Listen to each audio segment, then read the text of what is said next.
ভাই আরসিবি বাড়া দিব্যি খেয়ে নিয়েছে, কসম খেয়ে নিয়েছে, প্রতিজ্ঞা করে নিয়েছে, এমনকি মানত পর্যন্ত করে নিয়েছে যে আমরা ম্যাচ জিতবো না, যার যা বাল ছেঁড়া ছেড়ে নে বাড়া। ঠিক আছে, তো টিমটার মেন্টালিটি এমন হয়ে গেছে বাড়া। বিরাট কোহলি তো কেউ কেউ এমন মিম বানিয়েছে যে আমরা জিতবো না, আমরা এই টেন্ডেন্সি নিয়ে এসেছি আমরা জিতবো না।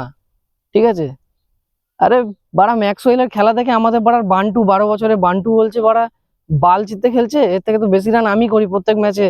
বাড়া কি খেলে ছেলেটা, পরশুদিন এত রেগে গেছে, বলছে ম্যাক্সওয়েলকে বাড়া টিম থেকে বাদ দাও, আমাকে ঢুকাও, গাপ ছাড়ি দিচ্ছি বাড়া অপোনেন্ট। আমি বাড়া লাস্টে 12 বছরের ছেলে তো গাঁড় ফেটে যাবে এখানে গেলে, কুল ডাউন কুল ডাউন, আমি থামালাম বাড়া। ঠিক আছে, মানে কি বলবো, মানে হাক যে বাড়া প্রত্যেকটা ম্যাচে হেগে দিচ্ছে। ঠিক আছে, আর ওইদিকে ম্যাক্সওয়েল বোকাচোদা, সরি অত বড় প্লেয়ার বাড়া, গালাগালি দেবো না, ক্ষমা করো, কিন্তু বোকাচোদা ম্যাক্সওয়েল এখানে গাঁড় মারাতে বাড়া কি খেলছে বাড়া। নিজের দেশের হয়ে বাড়া ল্যাংড়া পায়ে ডবল সেঞ্চুরি করে দিল, ডবল সেঞ্চুরি নিজের দেশের হয়ে। আর এইখানে আরসিবিতে 0-0, 23-7, বাস, আর কিছু না, হাঁকছে। আর বলার গুলো তো ওরে বাপ রে বাড়া, ওরা মানে পাড়া মনে হচ্ছে হারার জন্যই টাকা পাচ্ছে। একজন 65, একজন 56, একজন 70, একজন বাড়া 48, 4-4 ওভারে এমন মার খাচ্ছে। বিরাট কোহলি বলছি তোরা গান মার, আমি ছেড়ে ছুড়ে চললাম। ঠিক আছে বস, সত্যি কথা বলছি, আরসিবির খেলা দেখতে একদম ইচ্ছা করে না। ঠিক আছে, খালি ওই একটা মানুষ বিরাট কোহলি, ওর জন্য খেলাটা সবাই দেখে, ওই একটা মানুষের ভক্ত সবাই। ঠিক আছে, মানে মানুষটার বাড়া বাল গোপ সব পেকে গেল।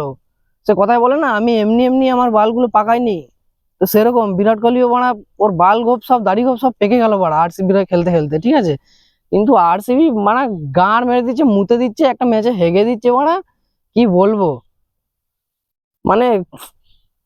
আরে আমাদের পাড়ার কালু টিমের সাথে খেলে দাও, আরসিবি হেরে যাবে বাড়া। আমাদের পাড়া কালু টিম বানায়, ওর টিমের সাথে খেলে দাও, এক একটা ছেলে 50 টাকা 60 টাকা করে নেয়, ওদের টিমের সাথে হেরে যাবে মানা। কিন্তু এই একটা মানুষ ভাই বিরাট কোহলি, ওর জন্য সবাই খেলাটা দেখে, আর ওকে নিয়েই এত ট্রোল হচ্ছে, ওকে নিয়ে এত ট্রোল হচ্ছে। আরে বোকাচোদা, ম্যাক্সওয়েলকে নিয়ে কেউ ট্রোল কর, ম্যাক্সওয়েল খেলতে পারছে না, ম্যাক্সওয়েলকে নিয়ে ট্রোল কর, বলার গুলোকে নিয়ে ট্রোল কর, এত মার খাচ্ছে তা তো ট্রোল করবি না। আর যারা ট্রোল করছে তারাও এটা জানে, কিন্তু যারা ওকে নিয়ে মিম বানাচ্ছে যে, তারাও কিন্তু বলে না ভাই বিরাট কোহলি না থাকলে আজকে এত রান হতো না। তো বাড়া মিমটা গান মারাতে বানাচ্ছিস তাইলে, হ্যাঁ, বিরাট কোহলিকে নিয়ে কি ভাই তোরাও, মানে ওই মানুষটা না থাকলে আরসিবির মুখে সবাই মুতে দিয়ে চলে যেত ওরা। ঠিক আছে, বিরাট কোহলি টিম ছেড়ে দিক, আরসিবির বারা 90% ফ্যান অ্যাকুরেসি কমে যাবে ওরা। ঠিক আছে, সাপোর্টার কমে যাবে। আর ওই একটা মানুষ টিমের জন্য এত করছে, এত করছে, মানে ধারণার বাইরে। ওই একটা মানুষের জন্য আমিও খেলা দেখি, আর আমার মতন লাখ লাখ মানুষ ওই একটা মানুষের জন্য আরসিবির খেলা দেখে। ঠিক আছে, আর ওই একটা মানুষকে নিয়ে এত ট্রোল, মানে বিরাট কোহলি তো ভাবছে বানা আমি কি গান মারাতে এই টিমে এসছি বানা। আর বিরাট কোহলি বানা বেন স্টোকের অনেক বড় ফ্যান, অনেক বড় ফ্যান। মানে ম্যাচে কেউ উইকেট নিচ্ছে, উইকেট তো পড়ে না সচরাচর বানা, 5 ওভার 10 ওভার পরে পরে বাড়া। ঠিক আছে, কিন্তু যখনই একটা করে উইকেট পড়ছে বিরাট কোহলি বাড়া চড়ে যাচ্ছে, বেন স্টোক, বেন স্টোক, মানে এত বড় ভক্ত বিরাট কোহলি বেন স্টোকের। ঠিক আছে, আরে বাড়া কারুর কি ফ্যান হওয়া খারাপ? আমরাও তো বিরাট কোহলির ফ্যান, ধোনির ফ্যান, ওটা কি খারাপ জিনিস?